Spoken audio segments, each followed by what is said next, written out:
So I like to put a parchment paper under the pan so that later when I'm done I can just wrap it up and chill that whole thing. So what I'm going to do is take some of the flour, sprinkle it on the pan, right in the center basically. Okay. Now we'll take our dough and we're just going to drop it out right onto that flour pile.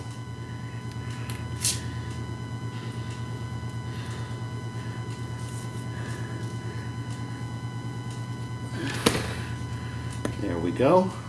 A little more.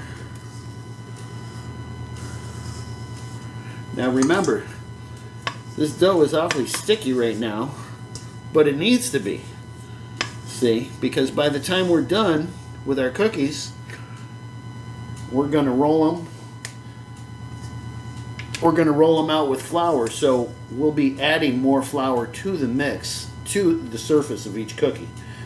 So it's fine that it's so loose like this for now. Alright, we'll set that right off. Now, again, I want to sprinkle the top with some flour. Okay. And now at this point what I'm going to do is just give it a little pat down, like so.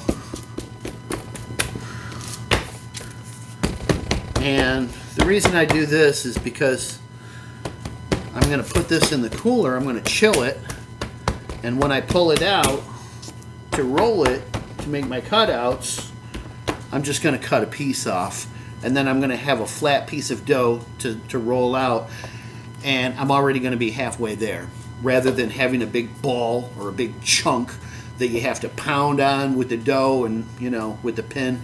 That's a lot of work. So right now, while the dough is nice and soft, I like to save myself a little muscle later on and just pat it down nice and thin like this, and then we'll just simply we'll put our saran wrap over the top. Now we're going to want to let this chill at least 2 hours, okay? Preferably overnight, but 2 hours is good, okay? So we're going to chill this down.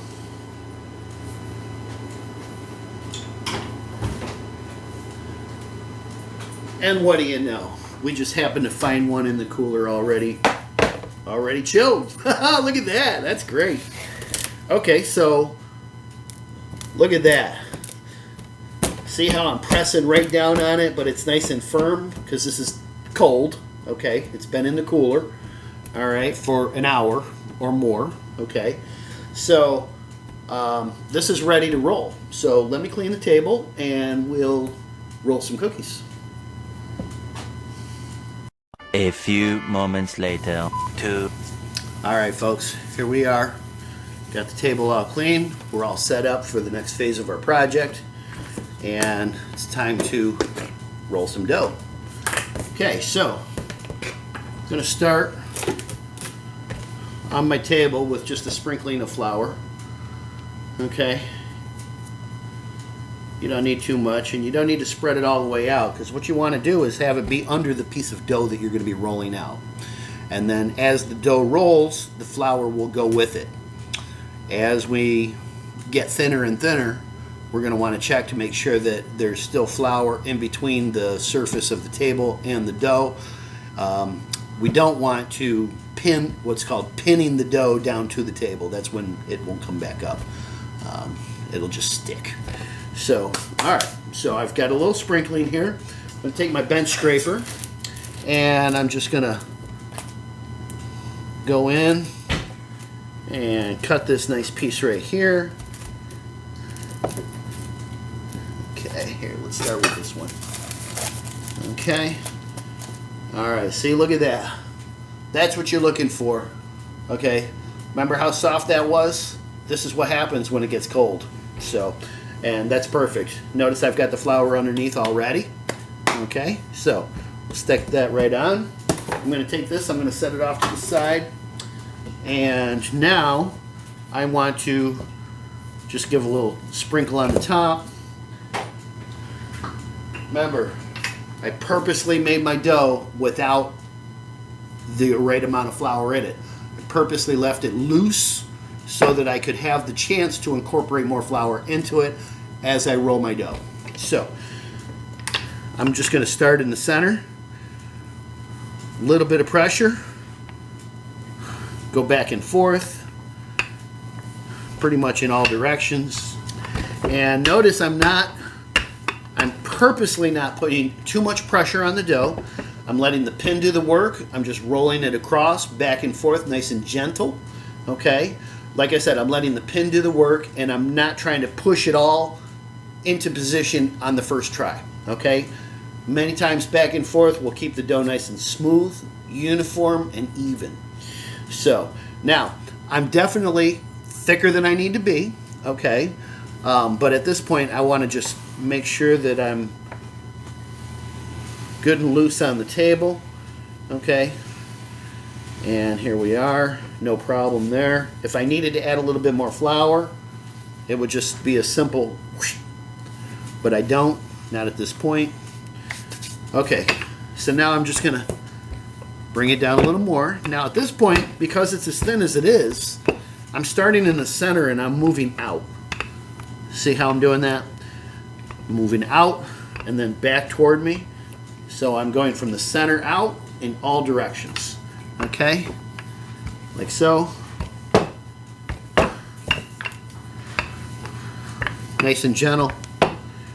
Like I said, there's no pressure. I'm just letting the pin go back and forth, letting it roll and do its job. Okay? Okay, now you don't want these to be too thin. Otherwise, they get too crispy. You want them, well, now this is a matter of taste, okay? Some people like nice thin cookies, which is great.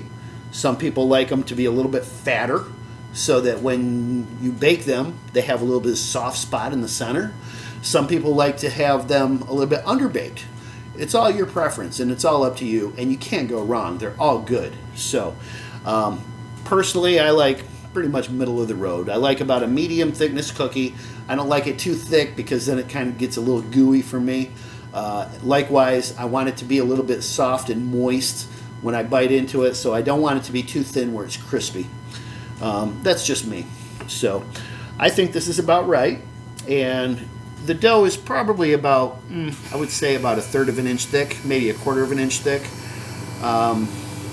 So it's a little bit thicker than you would do for a pie shell. So if that's any gauge for you. So okay, so now I've got my dough ready, and I want to just make myself a little pile of flour right here. Okay, can you see here? Okay, now I told you folks before that this is my grandmother's actual recipe. I'm going to use my grandmother's actual cookie cutters. I've had these all these years, okay? And I actually use them every year.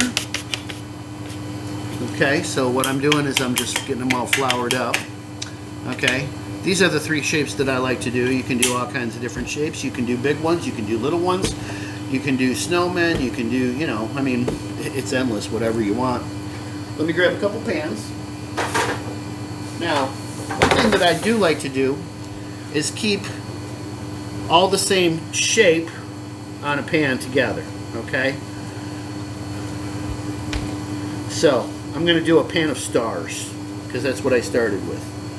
There's one, see the thickness? Okay? See, not too thin, but it's not too thick, and keep in mind it's going to grow a little bit, okay? So we'll put one right there.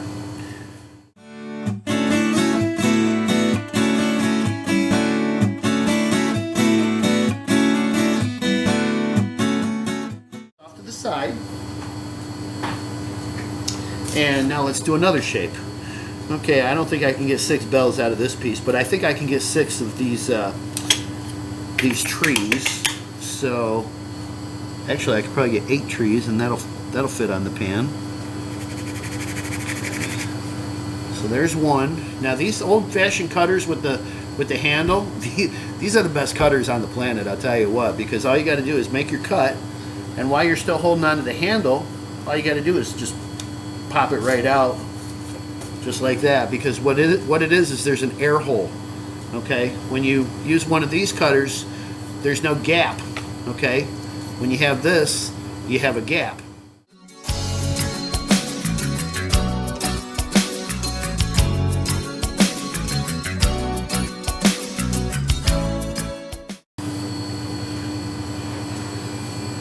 Here, let's turn these like so, because they grow a little bit.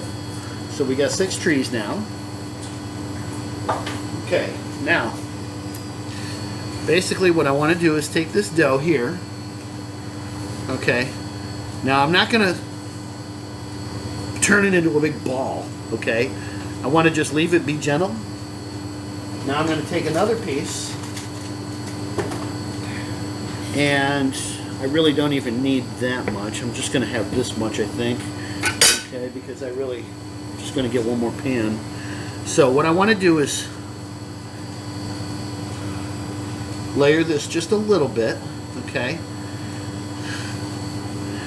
And then what I want to do is brush this flour off the bottom, give this a little squeeze with my hand, okay, just to loosen it up a little bit. And then what I'm going to do is I'm going to lay it right over the top, just like so.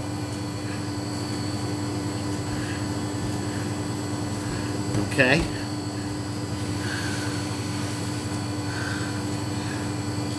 Let's set that off to the side. Now we want to reflour our table, just like we did before. And now we will gently put this back on. Okay, I wanted to show you folks this re-roll method here. Like I said, what you want to do is take your previous roll, put it under your new piece, and then start rolling. But you want to be very gentle at this point because these 2 layers of dough have to actually meld together. Okay, so here we go. And the same method as before, nice and gentle. Start in the center, work your way out, like so. And just like before, nice and gentle. You don't want it to be too thick, not too thin. It's a touchy-feely type of thing. You got to practice it a few times to get the feel for yourself. Okay, so now, bells it is, okay. Well, basically what I want to do is just set this on to the side right here, okay, because I only have a little bit. And then the next time I go to use this dough, what I'm going to do is probably cut this piece off and then use this 2 pieces on top of this, and then I'll just continue on. And then from there I will have just a little bit of dough left over to do on the next roll. So it just carries on through. Okay, so now going back to the paper, okay, one of the things that I like to do is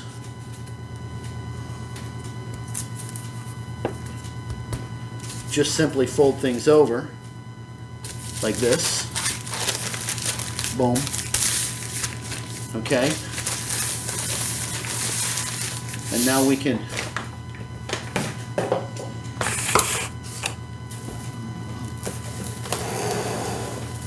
wrap this whole thing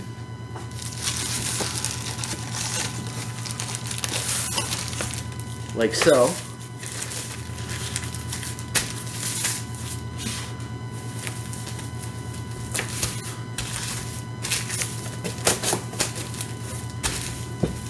And now this is ready for the cooler. Okay. And now I'm gonna, just for good measure, we'll twice wrap it. Okay, now I'm gonna turn this one upside down. Okay. Basically what that does is it offsets all the seals, makes it nice. Now this is ready to leave in the freezer for about a month or 2. Okay, you can put it in the refrigerator. It'd be good for about a week, maybe a week and a half. I would not let it sit in your refrigerator more than a week and a half, simply because you have milk in there. That's not going to be good. So I prefer to mix, go, and bake, and be done with it. Okay, if I'm going to make extra, then I'm going to chill the dough, and I'm going to put it in the freezer for next time. So we'll let that off to the side. Let's turn on our oven. We're going to bake at our normal baking temperature, which is about 340 degrees in your home oven. We're going to bake these cookies to, basically, you want just a little bit of color around the edges. These cookies don't take long to bake, okay? They're going to take about maybe 8 minutes on the one side, and then we're going to turn them around, and they're probably going to be done in about another 3-4 minutes tops after that. You do want to slightly underbake them, simply because they taste better that way, in my opinion. But, you know, to each their own. If you like your cookies crisp, give them that extra couple of minutes in the oven. Make sure they're nice and firm for you.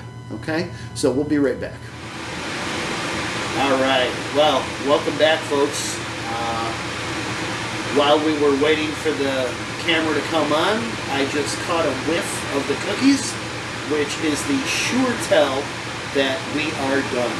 So, let's pull them out of the oven. Oh, perfect! Look at this! Yes.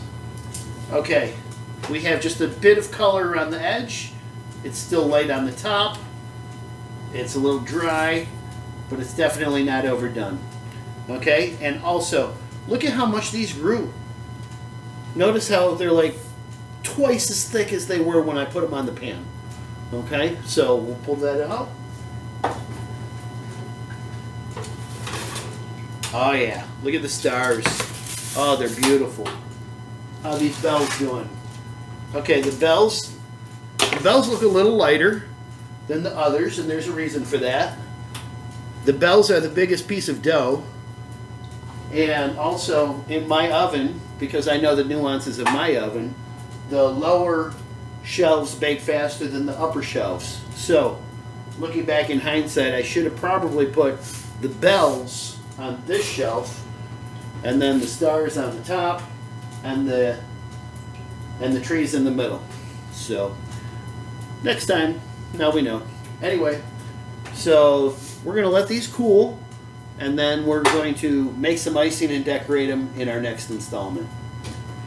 So, thank you folks for watching, and we'll be back for the next episode soon.